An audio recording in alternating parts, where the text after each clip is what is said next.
بسم اللہ الرحمن الرحیم۔ بسم اللہ الرحمن الرحیم۔ ایک سوال ہے کہ مرغ جب بولتا ہے، آواز نکالتا ہے، تو کچھ لوگ اس کی آواز کو اذان کہتے ہیں، تو اس کے متعلق شریعت اسلامیہ میں کیا وضاحت ہے؟ تو جواب سنیے۔ مرغ اور اس کی آواز دونوں کے متعلق میں آپ کو ایک ایک حدیث سنا دیتا ہوں، تو بات واضح ہو جائے گی کہ مرغ کیا چیز ہے اور مرغ جو آواز نکالتا ہے وہ کیا چیز ہے، وہ اذان ہے یا ویسے ہی وہ آواز ہے۔ سنن نبی داود کے اندر نبی مکرم صلی اللہ علیہ وسلم کا فرمان موجود ہے۔ سیدنا زید بن خالد رضی اللہ تعالیٰ عنہ حدیث کے راوی ہیں۔ نبی رحمت صلی اللہ علیہ وسلم نے فرمایا کہ لا تسبوا الدیک فإنہ یوقظ للصلاۃ۔ میرے صحابہ اور میری امت کے لوگوں، مرغ کو گالیاں نہ دیا کرو، مرغ کو برا نہ کہو۔ وجہ کیا ہے؟ فرمایا کہ یہ لوگوں کو نماز کے لیے بیدار کرتا ہے۔ فإنہ یوقظ للصلاۃ، یہ نماز کے لیے اٹھاتا ہے، بیدار کرتا ہے۔ اب یہ مرغ کی بڑی فضیلت کی بات ہے۔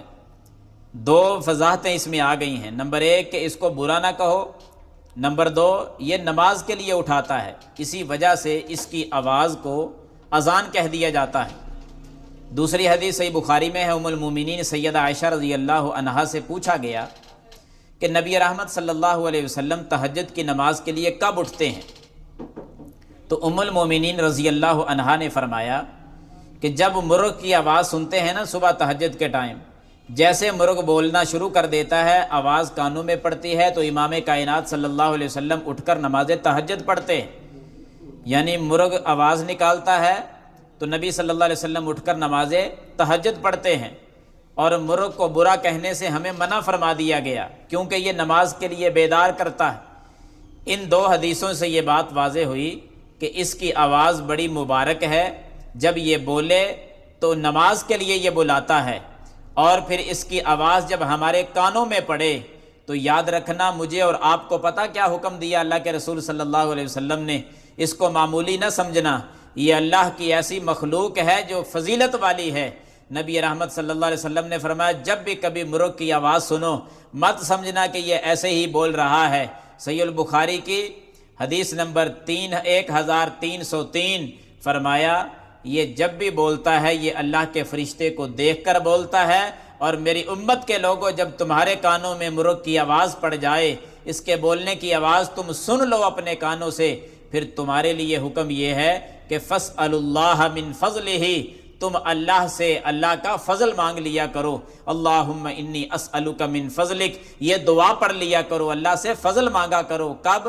جب مرغ کی آواز سنو، جب اس کی اذان تمہارے کانوں میں پڑ جائے تو پھر اللہ سے اللہ کا فضل مانگ لیا کرو۔ تو یہ تین حدیثیں ہم نے پڑھی ہیں کہ مرغ کو گالی نہ دو کیونکہ یہ نماز کے لیے اٹھاتا ہے۔ نبی صلی اللہ علیہ وسلم اس کی آواز سن کر نماز تہجد کے لیے اٹھ جاتے تھے اور نماز تہجد ادا کیا کرتے تھے، اور فرمایا کہ یہ جب بولتا ہے اللہ کے فرشتوں کو دیکھ کر بولتا ہے، اور میری امت کے لوگوں تم اللہ تعالیٰ سے اس وقت اللہ کا فضل مانگ لیا کرو۔ تو ہمیں چاہیے جب ہمارے اردا گرد کہیں سے آواز کان میں آئے، مرغ کی اذان ہمیں سنائی دے، تو ہمیں چاہیے کہ ہم اللہ سے یہ دعا کیا کریں، اللہم انی اسألک من فضلک، اے اللہ میں تجھ سے تیرے فضل کا سوال کرتا ہوں، مجھے اور آپ کو اللہ تعالیٰ عمل کرنے کی توفیق عطا فرمائے، آمین یا رب العالمین۔